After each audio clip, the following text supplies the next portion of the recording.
So this is just an for a practical example, or where you can see how to handle the different branches from the same branching point, how to add the sub branch point onto the parent branch, which is not a main trunk branch. So let's go ahead and define the routing for harness A assembly. So this is my harness A assembly and this is my routing. So I need to connect left hand side and right hand side connected together, and let's consider that as a main branch. So first step is we need to go to the wiring harness assembly module, which we are already in. Then select on geometrical bundle, select on the product. You can see that the icon is changed now, the publications are added into it, and let's start routing the cables. So to start the routing, we have to click on the multi-branchable document. So right now we don't have a multi-branchable part created into the product because we have just converted that into electrical product and we haven't started at the routing. But the moment you start the routing, the multi-branchable will be added. So click on the multi-branchable document. You can see that multi-branchable part is added now, and give the parameter value. So I'm going to keep this branch as an 15 mm, 1.4 as an bend radius, and slack 0% since it is a very flat routing, and just go to the route definition. Now I am ready to select the routing object. So my first routing object is this connector. My second routing object is right hand side connector. So you can see that by default direction are taken in opposite direction. So let's change the direction of the second connector. Now you can see that routing is done straight. Click on OK and then further OK. Now this bundle came as a default green color because we have set in a customized setting. Now let's try to route the different branches which are taken out from the main trunk. So let's go back to the layout, and we can see that there is only one branch. There are two branch points in harness A, and we need to route the first branch point straight towards the connector from the main branch. So let's go back to the CATIA. Let's route this straight from the branch. So to add the branch to the main trunk, we need to add the branching point. So let's add one branching point by clicking on add branch point command just below the branch definition command. So I click on that, click the branch on which you need to select it. So you can just move the cursor and you can decide the point, or you can give the dimension into the dialog box if you know the dimension. I'm just clicking the point because I know it should be exactly below the connector. Click it and click on OK. Now my branching point is added. Now let's add the branch from the branching point. So click on branch definition. The parameter I'll keep 5 mm because it is just a small connector. Routing objects, the first object should be the branch that you have created. So you can select either left side or right side. If I select the right side, then it will be taken from the right side. If I select left side, it will be taken from the left side branch. So segment has to be managed accordingly. So I have selected from the left side. I have my routing object added into the window, and let's select the another routing object, which is the connector. So this is the connector. Change the direction by clicking on reverse tangent, and this is how I have created. Click OK.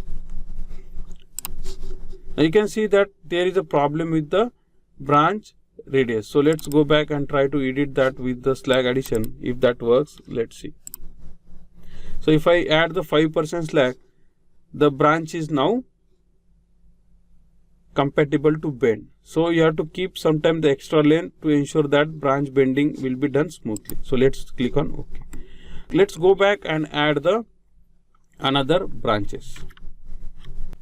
So I have one straight branch again from the main trunk towards the center connector. So let's create another branch point. Click on the branch add branch point, click on the branch, and you can keep the point somewhere here, or you can keep it straight away below the connector. Click OK. And then go back to branch definition. Let's keep this as a 10 dia, 0% slack, route definition. Select the branch point that we have added and select the connector. Now you can see this connector is placed wrong. So let's correct the connector placement first. So wire entry should be from the bottom side. So I just use the compass to rotate the connector because I need to go back to the product. Product should be activated to use the compass and the component movement. So let's rotate it by 90 degree and take it little bit up. Okay. Now go back to our routing definition. Click on the branch definition. Diameter 10 mm, slack 0%. Go to the route definition. Select the branching point which is recently added and select the connector and make the reverse tangent. Click OK. Now you can see that here also we have a issue with the bent radius. So let's add some slag and let's see if that can be resolved. So this is not resolved with 10%. This is not resolved with the 10% as well. So let's see what happens with the 15%. So it looks like this problem is not going to resolve with the slag. So let's do one thing. Let's delete this branch point and let's move that little bit to the back side. So add branch point and let's add it somewhere here so that there will be a good loop for the bending radius. So go back to branch definition, diameter 10 mm, slack 0%, go to route definition, select the branch point, select the connector and reverse tangent. Now you can see that the branch has been taken smoothly. Click on OK. OK. Now let's define the another branch. So this branch is again the sub branch of the branch we have taken for this center connector. So in this case we need to add branching point on this sub branch, not on the main trunk. So we need to follow the same method. Just click on add branch point, select this branch and you can select the point by moving the cursor, or you can give if I need that and center, I'll keep the ratio as a 0.5 and click on OK. So I've created this branching point at a center. So always the dimension is taken from this center point of the branching point towards the end point of the connector. It may looks like this is not at center if we compare that with this position of the bundle, but this dimension is at center from the center of the branching point. So now to add the another branch to this connector, again go back to branch definition, select the routing definition, click on the branching point we have created and click on the connector. So reverse tangent, you can see that the branch has been created. And let's adjust the slag and see if that can be resolved. So 5% is not working, 10% is also not working. Let's try with 30%. 30% is also not working. So let's keep this in 0 and click apply. Now we can resolve this by moving this connector little bit up so that there will be enough branch length. So to move the connector, go back to the product, so that product should be activated. Click on connector, move it little bit up and again go back to the branch definition. So you can double select any bundle to go in to activate the multi-branchable.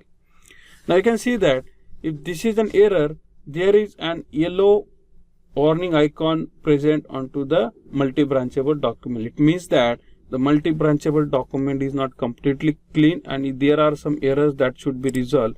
If you further expand it, you can see that which branchable is exactly the problem into the assembly and which has to be corrected. So now we have moved the connector. Let's click on update to update this branch. So whenever the updates are required, the branches will be colored into the red, and this red color we had set into the customized setting. If you need to change that color, you can go to the customized setting and you can change the color for this warning. Click on update. You can see the branch is updated and it is placed correctly.